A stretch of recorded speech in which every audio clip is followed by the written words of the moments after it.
Let's go, chapitre 9. Chapitre 9. Dans les chapitres précédents, Peter s'est fait deux nouveaux amis, Fliff et Gurk, deux extraterrestres, qui lui ont appris comment se servir dans un réfectoire d'une table avec l'aide de son MiG pour se composer des repas dont il est sûr qu'ils ne le feront pas trop, qu'ils ne rendront pas trop malade et qu'ils ne le feront pas vomir.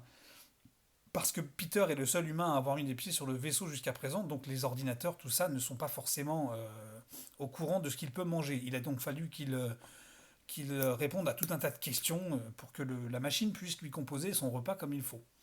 Et à la fin quand ils ont commencé à manger et quand ils ont fini même de manger, euh, Gurk lui a donc posé la question de savoir est-ce que les humains ont une émotivité très développée?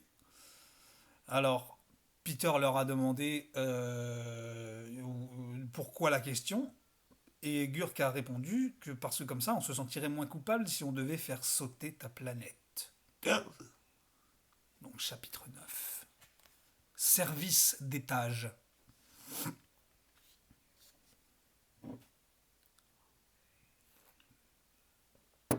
C'est de l'eau.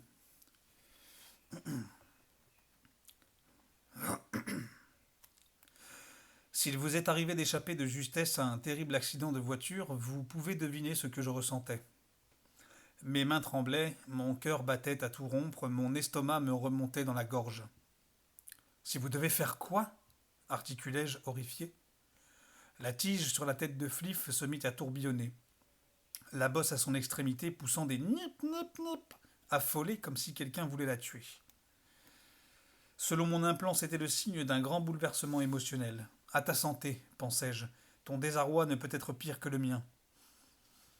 Certes, la Terre ne me laissait pas que de bons souvenirs, mais ces gens parlaient tranquillement de faire sauter des milliards d'êtres humains, y compris mon père, Madame Schwartz, Suzanne Simmons. Et vous? Il vaut mieux t'en aller, Crepta, me souffla Gurk. Non, je veux savoir. Gurk garda le silence et je compris que la discussion était définitivement close. Je résolus donc de suivre son conseil. Puisqu'on ne voulait rien me dire de plus, autant m'isoler quelque part pour réfléchir à ce que je venais d'apprendre. Comme je me levais de table, Fliff avança la main et me toucha le bras. Je t'en prie, Crepta, ne prends pas ça trop à cœur, nous en reparlerons plus tard. Je la regardai stupéfait. Vous voulez faire sauter ma planète et je suis censé ne pas le prendre à cœur ripostai-je. Tremblant de fureur, je m'éloignai de la table à grands pas. Devant le propulseur transdirectionnel, je demandai à mon MiG de me donner le code de ma chambre. Aussitôt, une combinaison de points colorés illumina l'écran. Je la composai sur le panneau de contrôle, pénétrai dans le propulseur et me retrouvai dans une cellule en forme d'œuf, sans porte ni fenêtre. Sa paroi courbe était d'un doux brun orangé. Sa couleur et sa forme me plaisaient bien, mais on n'y voyait pas le moindre meuble.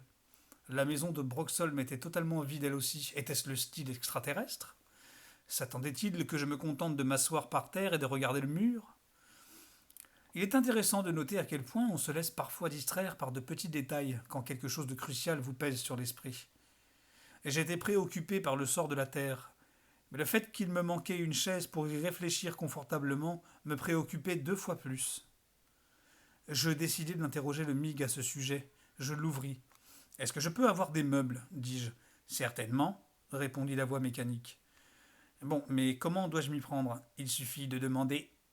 C'est ce que je fais. Il faut préciser ce que tu veux. Quels sont mes choix? Soupirai-je en m'efforçant de maîtriser mon impatience. Nous avons une grande diversité de commodités personnelles classées sur fichier, m'informa le MiG. Tu peux aussi dessiner ce qui te plaît, les possibilités sont infinies. Voulez-vous me montrer ce que vous avez sur fichier? Aussitôt, une image apparut sur le mur devant moi. Génial, pensai-je. Tout le mur était devenu comme un écran de télévision géant, sauf que l'image avait une définition plus nette que sur n'importe quelle télévision au monde. Les images se mirent à défiler. Il s'agissait en fait d'un catalogue me présentant des meubles de toutes sortes, et je dis bien de toutes sortes. Il y avait non seulement des sièges, des lits, des bureaux, mais des articles d'aspect bizarre, allant de l'instrument de torture médiévale à la cuvette de WC apparemment conçue pour une pieuvre géante. En écarquillant les yeux sur celle-ci, je me rendis compte que j'avais envie pressamment d'aller aux toilettes. Y a-t-il une salle de bain attenante à cette chambre demandai-je au MIG. L'image s'immobilisa. Non, répondit-il. Alors comment dois-je faire pour aller aux toilettes criai-je soudain désespéré. Il y a beaucoup de salles de bain disponibles, mais aucune n'est attenante à cette chambre, crépta. Cela me parut logique. Après tout, puisqu'un propulseur transdirectionnel vous déplaçait d'un endroit à un autre en une fraction de seconde, il n'était pas utile d'avoir des toilettes à portée de main. Elles pouvaient se trouver à plus de 100 km, ça n'avait guère d'importance. Le propulseur vous expédiait sans doute dans la première salle de bain libre qu'il trouvait. Donnez-moi un code pour aller aux toilettes, s'il vous plaît, implorai-je. Paramètre insuffisant. Et que voulez-vous dire m'écriai-je, frétillant sur place. J'ignore de quel type de toilette te conviendrait. Il en existe 153 types. J'avais toujours sous les yeux la cuvette de WC pour pieuvres géantes, ou toute autre créature du même acabit. Étant donné la diversité d'extraterrestres que j'avais déjà rencontrés, il était naturel que le vaisseau disposât de bon nombre de toilettes différentes. Heureusement que je ne suis pas un des plombiers du bord, marmonnai-je. Oui, approuva le MIG, ce serait un désastre. Écoutez, je ne vais pas me laisser insulter par une machine. Dites-moi seulement où trouver une salle de bain. Le MIG m'informa qu'il avait besoin d'en savoir un peu plus sur moi. Après m'avoir posé une bonne vingtaine de questions, dont certaines très personnelles, il me fournit enfin le code désiré. C'est pas trop tôt, me dis-je en tapant fébrilement ce code sur le panneau de contrôle du propulseur. Et je pénétrai dans une salle de bain qui me parut à peu près normale, c'est-à-dire qu'il ne me fallut pas plus de 5 minutes d'affolement pour trouver comment fonctionnaient les toilettes. Une fois soulagé, je retournai dans ma chambre.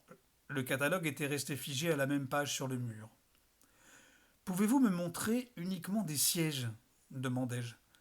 L'image céda immédiatement la place à un défilement de chaises, tabourets et fauteuils. J'aimerais bien un de ceux-là, dis-je en montrant du doigt un fauteuil qui semblait très confortable.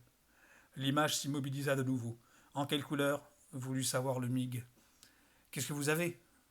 Une centaine d'échantillons de couleurs se matérialisèrent sur le mur. Après m'être prononcé sur celle que je préférais, je fus interrogé sur les dimensions requises. Les dimensions? Un fauteuil est un fauteuil, non? Eh bien, pas quand vous êtes à bord d'un vaisseau spatial grand comme le New Jersey, peuplé de Dieu sait combien de variétés d'extraterrestres. En arrivant au bout de mon interrogatoire, nous avions conçu, le MIG et moi, un fauteuil qui m'allait aussi bien qu'un costume sur mesure. C'était vraiment chouette. Ce qui le fut encore davantage, c'est que moins de 5 minutes plus tard, j'entendis comme un sifflement, et le fauteuil que j'avais commandé jaillit à travers le cercle du propulseur. En matière de shopping à domicile, on ne faisait pas mieux. Je me laissai tomber dans mon fauteuil et me mis à réfléchir. Selon les dires de Fliff et de Gurk, si certains extraterrestres envisageaient de faire exploser la Terre, aucune décision ferme n'avait encore été prise à ce sujet. Même ainsi, il était évident que la Terre courait un grand danger. Malheureusement, tout le monde devait croire que je m'en moquais, puisque j'avais abandonné ma planète. Mais je ne m'en moquais pas. Oh non. La Terre risquait de disparaître à jamais, j'étais le seul qui pouvait la sauver, et je ne savais pas du tout comment m'y prendre. J'eus très peur soudain. Je regardai mes mains. Elles me semblaient bien petites et bien impuissantes. À plus.